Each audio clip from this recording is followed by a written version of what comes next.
നിങ്ങൾ മിശിഹായെ പറ്റി എന്തു വിചാരിക്കുന്നു? അവൻ ആരുടെ പുത്രനാണ്?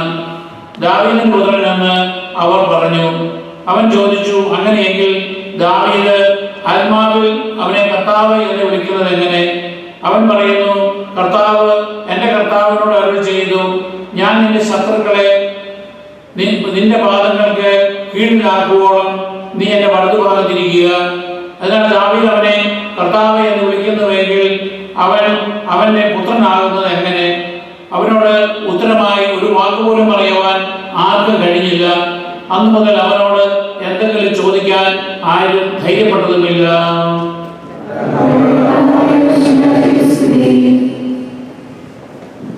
ഈശോയെ ക്രിസ്തുവാണ്, രക്ഷകനാണ് എന്ന് അംഗീകരിക്കുവാൻ തയ്യാറല്ലാതിരുന്ന യഹൂദ പ്രമാണിമാര്, പ്രത്യേകിച്ച് ഫരീസയരും സദുക്കാരുമൊക്കെ പലപ്പോഴും ഈശോയെ ഉത്തരം മുട്ടിക്കുവാൻ വേണ്ടി ചോദ്യം ചെയ്യുമായിരുന്നു.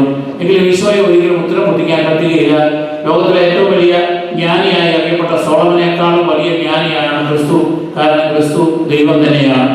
അതുകൊണ്ട് എല്ലാം അറിയാവുന്നവനാണ് ക്രിസ്തു. എന്നാൽ ചില അവസരങ്ങളിൽ ക്രിസ്തുനാഥൻ തന്നെ ഉത്തരം മുട്ടിക്കുന്ന ചോദ്യങ്ങൾ തന്റെ ശത്രുക്കളായ ഈ ഫരീസയരോടും നിയമജ്ഞരോടും ഒക്കെ ചോദിക്കാറുണ്ട്. അതിലൊന്നാണ് സ്നാപകന്റെ ജ്ഞാനസ്നാനം എവിടെ നിന്നാണ്? സ്വർഗത്തിൽ നിന്നാണോ ഭൂമിയിൽ നിന്നാണോ എന്നൊക്കെ ചോദിക്കും. അതുപോലെ തന്നെയാണ് ഇന്ന് ഒരു ചോദ്യം ചോദിക്കുന്നത്, ഈ മിശിഹ ആരുടെ പുത്രനാണ്? മിശിഹ അവരുടെ പുത്രനാണെന്ന് പറഞ്ഞാൽ ഉത്തരം പറഞ്ഞ് ദാവീദിന്റെ പുത്രനാണ്. അങ്ങനെയാണെങ്കിൽ ദാവീദ് തന്നെ എങ്ങനെയാണ് തന്റെ പുത്രനെ കർത്താവ് എന്ന് വിളിക്കുക, അതായത് ദൈവം എന്ന് വിളിക്കുക? കാരണം രക്ഷകനായിട്ട് വരുന്നവൻ വെറും മനുഷ്യപുത്രനല്ല, ദൈവം തന്നെയാണ്, അത് താനാണ് എന്ന് ഈശോ സ്ഥാപിക്കുന്ന ഒരു കാര്യമാണ് ഇവിടെ പറയുക. എങ്ങനെയാണ് ദാവീദിന്റെ പുത്രൻ എന്ന് ഈശോ അറിയപ്പെടുക? അതായത് ആദാമിന്റെ ഒരു മകൻ ജനിച്ച് രക്ഷ പ്രാപിക്കുമെന്ന് ഉൽപ്പത്തി പുസ്തകത്തിൽ പറയുന്നുണ്ട്. അബ്രഹാമിന്റെയും ഇസ്ഹാക്കിന്റെയും യാക്കോബിന്റെയും ദൈവം ആ വംശത്തിലൂടെ തെരഞ്ഞെടുക്കപ്പെട്ട വംശത്തിലൂടെ രക്ഷകൻ വരുമെന്നുള്ള പ്രതീക്ഷയുണ്ട്. എന്നാൽ കൂടുതൽ സ്പെസിഫിക് ആയിട്ട് പറയുന്നത് ദാവീദിന്റെ പുത്രനായിരിക്കുമെന്നാണ്. അതിന്റെ പശ്ചാത്തലം ഇതാണ്. ദാവീദ് രാജാവ് തന്റെ പ്രതാപ കാലഘട്ടത്തിൽ തനിക്ക് വേണ്ടി മനോഹരമായ ഒരു കെട്ടാനം നിർമ്മിച്ചു. എന്നാൽ അതേ സമയത്ത് ദൈവത്തിന്റെ ആലയം സ്ഥിതി ചെയ്യുന്നത് ഒരു കൂടാരത്തിൽ മാത്രമാണ്. ആ ടാബർനാക്കിൾ സ്ഥിതി ചെയ്യുന്നത് അങ്ങനെ ഇരുന്നാൽ പോരാ, തനിക്കുള്ള മനോഹരമായ കൊട്ടാരം പോലെ അല്ലെങ്കിൽ അതിൽ മനോഹരമായ ഒരു ദൈവാലയം പണിയണമെന്ന് അദ്ദേഹം ആഗ്രഹിച്ചു. അതിനുവേണ്ട സാമഗ്രികളെല്ലാം പഠിപ്പിച്ചു. പക്ഷെ ദൈവത്തിന്റെ അനുവാദം വേണം. അതുകൊണ്ട് അദ്ദേഹം നാഥാൻ പ്രവാചകനോട് ചോദിച്ചു, ഞാൻ ദേവാലയം പണിയുന്നതിനെ പറ്റി എന്ന് പറയുന്നത്. നാഥാൻ പ്രവാചകൻ പറഞ്ഞാലും കാര്യമല്ലേ പറഞ്ഞതാൻ പറഞ്ഞു. പക്ഷെ ദൈവം ഈ നാഥാൻ പ്രവാചകന് പ്രത്യക്ഷപ്പെട്ടിട്ട് പറഞ്ഞു, നീ ദാവീദ് രാജാവിനോട് പറയണം.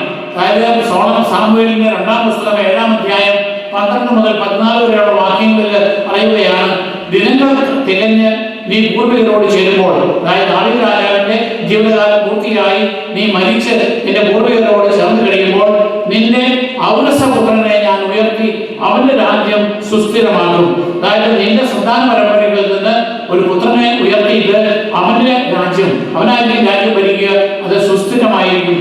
അവന് എന്റെ ആലയം പണിയും. അതായത് നീയല്ല ദേവാലയം പണിയാൻ പോകുന്നത്, നിന്റെ പുത്രനായിരിക്കും ദേവാലയം പണിയുക. അവന്റെ രാജസിംഹാസനം ഞാൻ എന്നേക്കും സ്ഥിരപ്പെടുത്തും. അതായത് എക്കാലവും രാജ്യം ഭരിക്കുന്ന ഒരു രാജാവായിരിക്കും നിന്റെ പുത്രൻ. ഞാൻ അവന്റെ പിതാവും അവന് എനിക്ക് പുത്രനുമായിരിക്കും. അതായത് ദൈവത്തിന്റെ പുത്രനായിരിക്കും നിന്നിലൂടെ ജനിക്കുക. പിന്നീട് ദാവീദിന്റെ പുത്രനായിട്ട് വന്നത് ബത്ശീബയിൽ നിന്നും ജനിച്ച സോളമൻ രാജാവാണ്. പക്ഷേ ഈ സോളമൻ രാജാവ് 40 വർഷമേ ഭരിച്ചുള്ളൂ. അതായത് അവിഭക്ത ഇസ്രായേലിന്റെ 3 രാജാക്കന്മാരാണ് സാവൂള്, ദാവീദ്, സാമുവേല്.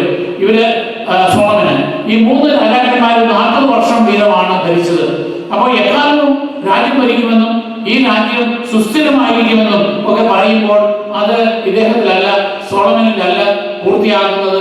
അതുകൊണ്ട് ഇനിയും രക്ഷകൻ വരാനിരിക്കുന്നു എന്നുള്ള പ്രതീക്ഷയോടുകൂടി ദാവീദിന്റെ വംശാവലി രേഖപ്പെടുത്തിക്കൊണ്ടിരിക്കുകയാണ്. അങ്ങനെ വംശാവലി രേഖപ്പെടുത്തുമ്പോൾ അത് മിശിഹായിൽ വന്നെത്തുമ്പോൾ മത്തായിയുടെയും ലൂക്കായുടെയും സുവിശേഷങ്ങളിൽ രേഖപ്പെടുത്തുന്ന ഈശോയുടെ 2 വ്യത്യസ്ത വംശാവലികളുണ്ട്. ഒന്ന് ജോസഫിന്റെ, അതായത് ഈശോയുടെ ലീഗൽ ഫാദർ ആയിട്ടുള്ള ജോസഫിന്റെ വംശാവലി ആരംഭിക്കുന്നത് ദാവീദിന്റെ മകൻ സോളമന്റെ മക്കളുടെ വംശാവലിയിൽ നിന്നാണ്. എന്നാൽ മാതാവിന്റെ വംശാവലി വരുന്നത് ദാവീദ് രാജാവിന്റെ മറ്റൊരു മകനായ നാഥാന്റെ മക്കളുടെ ഒരു മകനായിട്ടാണ് മറിയം ജനിക്കുക. അപ്പോൾ അങ്ങനെ രണ്ടു തരത്തിലും ഈശോ ജനിച്ചിരിക്കുന്നത് ദാവീദിന്റെ ഗോത്രത്തിൽ നിന്നാണ്. എന്നാൽ ലൂക്കായുടെ സുവിശേഷം 7-ാം അധ്യായം 32-33 വാക്യങ്ങളിൽ ഗബ്രിയേൽ മാലാഖ മറിയത്തിന് പ്രത്യക്ഷപ്പെട്ട് തനിക്ക് ജനിക്കുവാനിരിക്കുന്ന ശിശുവിന് നിനക്ക് പരിശുദ്ധാത്മാവ് വന്നു നിറയും, അങ്ങനെ നിനക്കൊരു ശിശു ജനിക്കും, ആ ശിശുവിന് ഈശോ എന്ന് പേരിടണം. ആ ഈശോയെ കുറിച്ച് പറയുന്ന ഒരു പ്രവചനമുണ്ട്. അതായത് ഗബ്രിയേൽ മാലാഖ പറയുകയാണ്, ദൈവത്തിന്റെ വചനമാണ്, അവൻ വലിയവനായിരിക്കും, നിനക്ക് ജനിക്കുവാനിരിക്കുന്നവൻ വലിയവനായിരിക്കും, അത്യുന്നതന്റെ പുത്രൻ എന്ന് വിളിക്കപ്പെടും. അതായത് ദൈവത്തിന്റെ പുത്രൻ എന്ന് അവൻ വിളിക്കപ്പെടും. അവന്റെ പിതാവായ ദാവീദിന്റെ സിംഹാസനം ദൈവമായ കർത്താവ് അവന് കൊടുക്കും. അതായത് ഈ മിശിഹായ്ക്ക് നേരിട്ട് ജനിക്കുവാനിരിക്കുന്ന ഈശോയ്ക്ക് അവന്റെ പിതാവായ ദാവീദ് അവന്റെ സിംഹാസനം അവന് കൊടുക്കും. യാക്കോബിന്റെ ഭവനത്തിന്മേൽ അവൻ എന്നേക്കും ഭരണം നടത്തും. എക്കാലവും രാജ്യം ഭരിക്കുന്നവനായിരിക്കും അവൻ. അതായത് സോളമനെ പോലെ 40 കൊല്ലം ഭരിക്കുന്നവനല്ല, എക്കാലവും രാജ്യം ഭരിക്കും. അവന്റെ രാജ്യത്തിന് അവസാനം ഉണ്ടായിരിക്കുകയില്ല. അതായത് ലോകം മുഴുവനും ഭരിക്കുന്ന ഒരു രാജ്യത്തിന്റെ എക്കാലവും രാജ്യം ഭരിക്കുന്ന ഒരു രാജാവ്, അതാണ് മിശിഹ, അതാണ് ഈശോ മിശിഹ. ആ ഈശോയുടെ രാജ്യം സ്ഥാപിച്ചപ്പോഴാണ് ഈശോ മിശിഹ വന്നു കഴിഞ്ഞ് സഭയെ സ്ഥാപിച്ചു. ആ സഭയാണ് ഈശോയുടെ ദൈവരാജ്യം. ആ രാജ്യത്തിന് അതിന് അതിരുകളില്ല. കാരണം ഭൂമി മുഴുവനും ആ രാജ്യം സ്ഥാപിച്ചിരിക്കുന്നത് കടുകുമണി പോലെ 12 അപ്പസ്തലന്മാരിലും ആരംഭിച്ച് വലിയ വൃക്ഷമായി ലോകം മുഴുവനും വ്യാപിച്ചിരിക്കുന്ന അനവധി പക്ഷികൾക്ക് ചേക്കേറുന്നത് പോലെ എല്ലാ ജനവിഭാഗത്തിനും രക്ഷയും സമാധാനവും സഹായവും കൊടുക്കുന്ന ഒരു സഭയായി അത് വളർന്നു. അതിനെ സഹായിക്കുവാൻ വേണ്ടി, അതിനെ നയിക്കുവാൻ വേണ്ടിയിട്ട് ഈശോയാണ് ഭരിക്കുന്നത്. എങ്കിലും ഈശോയുടെ പ്രതിനിധിയായിട്ട്, വികാരിയായിട്ട് പത്രോസിന്റെ സിംഹാസനത്തില് മാർപ്പാപ്പായി അദ്ദേഹം നിയമിച്ചിരിക്കുന്ന, അംഗീകരിച്ചിരിക്കുന്ന മെത്രാന്മാരും അവരുടെ പ്രതിനിധികളായിട്ടുള്ള വൈദികരും അതുപോലെ തന്നെ അവരോട് സഹകരിച്ച് പ്രവർത്തിക്കുന്ന മറ്റൊരു സന്യസ്തരും അൽമായ പ്രേക്ഷിതരും, ഇവൻ മാതാപിതാക്കൾ പോലും ദൈവത്തിന്റെ പ്രതിനിധികളായിട്ട് മറ്റുള്ളവരെ നയിക്കുകയാണ്. അവരോട് സഹകരിക്കുവാനുള്ള ഉത്തരവാദിത്വം നമുക്കുണ്ട്. അതുകൊണ്ട് ക്രിസ്തുവിന്റെ രാജ്യത്വത്തെ കുറിച്ച് നമ്മൾ പറയുമ്പോൾ ഇവിടെ ഈശോ ഉദ്ധരിക്കുന്ന ഒരു ഭാഗമുണ്ട്. അതായത് 110-ാമത്തെ സങ്കീർത്തനം 1-ാമത്തെ വാക്യത്തിൽ നിന്നാണ്. ആത്മാവിനാൽ പ്രചോദിതനായി ദാവീദ് പറയുകയാണ്, കർത്താവ് എന്റെ കർത്താവിനോട്, എന്റെ കർത്താവിനോട് പറയുന്നു. അപ്പോൾ എനിക്ക് ജനിക്കുവാനിരിക്കുന്ന ആ മകൻ കർത്താവാണ് എന്ന് ദാവീദ് പറയുന്നു. അതാണ്. അപ്പോൾ അതിന്റെ അർത്ഥം എന്താണെന്ന് ചോദിച്ചാൽ, എനിക്ക് ജനിക്കുവാനിരിക്കുന്ന, എന്നിൽ ജനിക്കുവാനിരിക്കുന്ന ഈ രക്ഷകൻ അവൻ ഇപ്പോഴും സ്വർഗത്തിൽ നിലനിൽക്കുകയാണ്, അവൻ ഇപ്പോഴും എക്സിസ്റ്റ് ചെയ്യുകയാണ്. അതുകൊണ്ട് കർത്താവ് എന്റെ കർത്താവിനോട് പറയുകയാണ്, എന്താണ് പറയുക, നീ എന്റെ വലതുഭാഗത്തിരിക്കുക. അപ്പൊ വലതുഭാഗത്തിരിക്കുക എന്ന് പറഞ്ഞാൽ 2ാമത്തെ സ്ഥാനമാണ്. പിതാവായ ദൈവത്തിന്റെ വലതുഭാഗത്ത് ഉപവിഷ്ടനായിരിക്കുന്ന ആളാണ് ഈശോ മിശിഹ. അവന്റെ അധികാരമാണ് അത് സൂചിപ്പിക്കുക, അത് ബഹുമാനം സൂചിപ്പിക്കുകയാണ്. ഉദാഹരണമായിട്ട് രാജാക്കന്മാരുടെ 1-ാം പുസ്തകം 2-ാമത്തെ അധ്യായത്തിൽ നമ്മൾ വായിക്കുന്ന ഒരു സംഭവമുണ്ട്. അതായത് സോളമൻ രാജാവ് തന്റെ സിംഹാസനത്തില്, അദ്ദേഹത്തിന്റെ ഭരണക്രമത്തില് സിംഹാസനത്തില് ഇരിക്കുന്ന അവസരത്തിൽ അദ്ദേഹത്തിന്റെ കോട്ടയിലേക്ക് പതിവില്ലാതെ അദ്ദേഹത്തിന്റെ അമ്മയായ രാജ്ഞി ബത്ശീബ കടന്നു വരികയാണ്. അതായത് ഈ സോളമൻ രാജാവിന്റെ ഒരു സഹോദരന്റെ അഭ്യർത്ഥന അറിയിക്കാൻ വേണ്ടിയാണ് വരിക. അങ്ങനെ പതിവില്ലാതെ അമ്മ ആ കൊട്ടാരത്തിന്റെ ആ വലിയ ഓഫീസിലേക്ക് കടന്നു വരുമ്പോൾ സോളമൻ രാജാവ് അമ്മയെ ബഹുമാനിക്കുവാൻ വേണ്ടി തന്റെ സിംഹാസനത്തിൽ നിന്ന് എഴുന്നേറ്റ് നിൽക്കുന്നു. എന്നിട്ട് തന്റെ പരിചാരകനോട് പറയുന്നു, ഈ അമ്മയെ ഇരുത്തുവാൻ വേണ്ടിയിട്ട് ഒരു സിംഹാസനം കൂടി കൊണ്ടുവരിക. അത് അദ്ദേഹത്തിന്റെ സിംഹാസനത്തിന്റെ വലതുവശത്ത് വെച്ച് ആ സിംഹാസനത്തിൽ അമ്മയെ ഇരുത്തുന്നു. അപ്പൊ അതുകൊണ്ട് വലതുവശത്തിരിക്കുക എന്ന് പറഞ്ഞാൽ പിതാവായ ദൈവം കഴിഞ്ഞാൽ പിന്നെ ഉന്നതമായ സ്ഥാനത്ത് ആ സ്വർഗത്തിൽ ആദരിക്കപ്പെടുന്ന വ്യക്തിയാണ് ക്രിസ്തു. അങ്ങനെ തന്നെയാണ് നമ്മൾ വീണ്ടും കാണുന്നുണ്ട്. അപ്പോസ്തലന്മാരുടെ നടപടി പുസ്തകത്തിന്റെ 7-ാം അധ്യായം 55-ാമത്തെ വാക്യത്തിൽ നാം കാണുന്ന ഒരു സംഭവമുണ്ട്. അതായത് എസ്തഫാനോസിനെ കൊല്ലുവാനായിട്ട് ശ്രമിക്കുന്നു. അങ്ങനെ കല്ലെറിഞ്ഞ് കൊല്ലാനുള്ള സമയത്ത് അദ്ദേഹം സ്വർഗത്തിലേക്ക് കണ്ണുകൾ ഉയർത്തി പ്രാർത്ഥിക്കുമ്പോൾ സ്വർഗം തുറക്കപ്പെടുന്നതും ആ സ്വർഗത്തില് പിതാവായ ദൈവത്തിന്റെ വലതുഭാഗത്ത് നിന്നുകൊണ്ട് തന്നെ ക്രിസ്തുനാഥൻ തന്നെ മുഴാടി വിളിക്കുന്നതായിട്ട് അദ്ദേഹം കാണുകയാണ്. അപ്പൊ അതുകൊണ്ട് പിതാവായ ദൈവത്തിന്റെ വലതുഭാഗത്തിരിക്കുന്ന ക്രിസ്തുവിനെയാണ് അദ്ദേഹവും കാണുക. ഇനി അടുത്തതായിട്ട് പിതാവായ ദൈവം പുത്രനായ ദൈവത്തോട് കർത്താവ് എന്റെ കർത്താവിനോട് പറയുന്നു, നിന്റെ ശത്രുവിനെ നിന്റെ പാദത്തിന്റെ കീഴിലാക്കുവോളം നീ എന്റെ വലതുഭാഗത്തിരിക്കുക. അതെങ്ങനെയാണെന്ന് മനസ്സിലാക്കുക. ആരാണ് ഈ ക്രിസ്തുവിന്റെ ശത്രു? ക്രിസ്തുവിന്റെ ശത്രു എന്ന് പറയുന്നത് മനുഷ്യനായി അവതരിക്കുന്ന ആ ക്രിസ്തുവിന്റെ ശത്രു മനുഷ്യന്റെ ശത്രുവാണ്. അതായത് ആദാമിനെയും ഹവ്വായെയും വഴിതെറ്റിച്ചവനാണ് ആ ശത്രു. അല്ലാതെ ഫരിസേയരോ നിയമജ്ഞരോ സദുക്കായരോ അന്നത്തെ പുരോഹിതന്മാരോ അല്ല ഈശോയുടെ ശത്രു. ഈശോയുടെ ശത്രു എന്ന് പറയുന്നത് സാത്താനാണ്.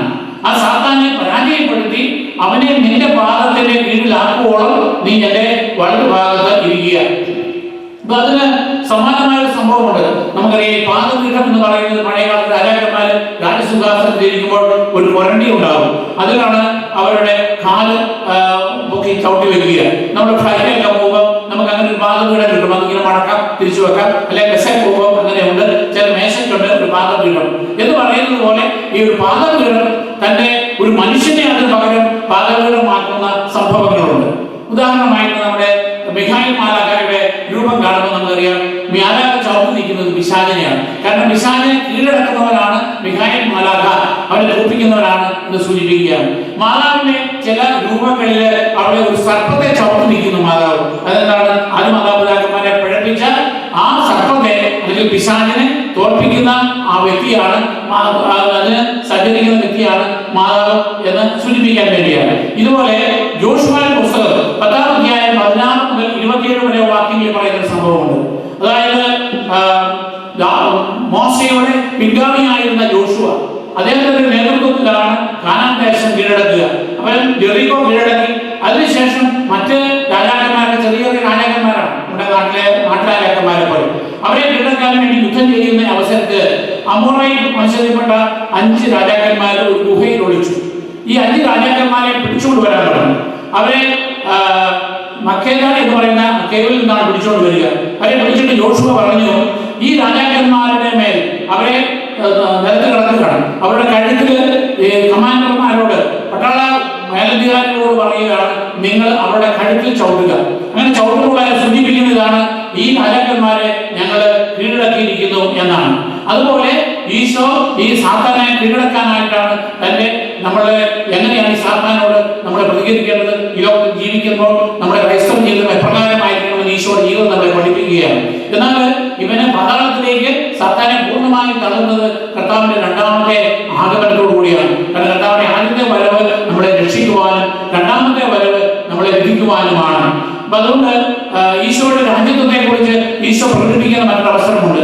അതായത് ഈശോയുടെ വിചാരണ വേളയിൽ പീലാത്തോസ് ഈശോയോട് ചോദിക്കുന്നുണ്ട്, നീ എന്നെ പറ്റി യഹൂദന്മാരെ കൊണ്ടുവന്നിരിക്കുന്ന ആരോപണം നീ രാജാവാണെന്നാണ്. നിനക്കങ്ങനെ റോമൻ ചക്രവർത്തിയുടെ അംഗീകാരം തന്നിട്ടില്ലല്ലോ, നീ സ്വയം രാജാവാകുകയാണോ എന്ന് ചോദിക്കുമ്പോൾ ഈശോ പറയുന്നുണ്ട്, നീ തന്നെ പറഞ്ഞോളൂ ഞാൻ രാജാവാണെന്ന്.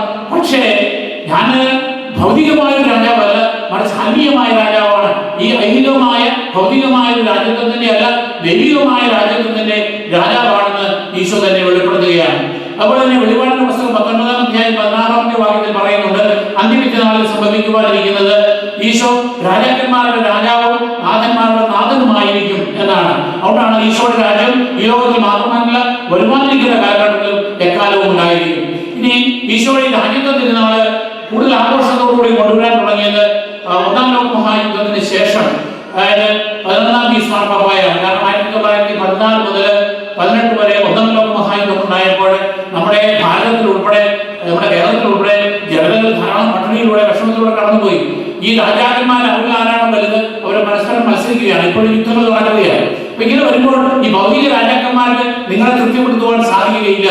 ദൈവമാണ് നമ്മുടെ രാജാവ്. ആ ദൈവം തന്നെ മനുഷ്യനായി അവതരിച്ച ഈശോയാണ് നമ്മുടെ രാജാവ്. അതുകൊണ്ട് ഈ ഈശോയെ രാജാവായിട്ട് അംഗീകരിച്ചുകൊണ്ടുള്ള തിരുനാൾ ആഘോഷിക്കുന്ന ആ കൂടുതൽ ആഘോഷത്തോടെ നടത്തുവാൻ തുടങ്ങിയത് 11-ാം പീസ് മാർപ്പാപ്പയുടെ കാലഘട്ടം മുതലാണ്. അപ്പൊ അതുകൊണ്ട് നമ്മളെ സംബന്ധിച്ചിടത്തോളം ജ്ഞാനസ്നാനത്തിലൂടെ നമ്മൾ ഈശോ സ്ഥാപിച്ച സഭയാകുന്ന ഈ രാജ്യത്തിന്റെ അംഗങ്ങളായി തീർന്നിരിക്കുന്നു. നമ്മുടെ ഭവനങ്ങള്, നമ്മുടെ തന്നെയും നമ്മുടെ ഭവനങ്ങളെയും നമ്മുടെ ദേവാലയത്തെയും നമ്മുടെ സമുദായത്തെയും ഒക്കെ ഈശോയ്ക്കാണ് പ്രതിഷ്ഠിക്കേണ്ടത്. ഈശോയാണ് നമ്മുടെ രാജാവ് എന്നുള്ളത് നമുക്ക് അംഗീകരിക്കുവാനും, അതോടൊപ്പം തന്നെ ഈശോ സ്ഥാപിച്ച സഭയോട് ചേർന്നുകൊണ്ട്, സഭയുടെ പ്രതിനിധികളോട് ചേർന്നുകൊണ്ട് നമുക്ക് സഹകരിച്ച് പ്രവർത്തിക്കുവാനും സാധിക്കണം. അപ്പോഴാണ് കർത്താവിന്റെ അന്ത്യവിധി നാളിൽ നമുക്ക് കർത്താവിന്റെ വലതുഭാഗത്ത് നമുക്കും ആയിരിക്കുവാൻ സാധിക്കുക.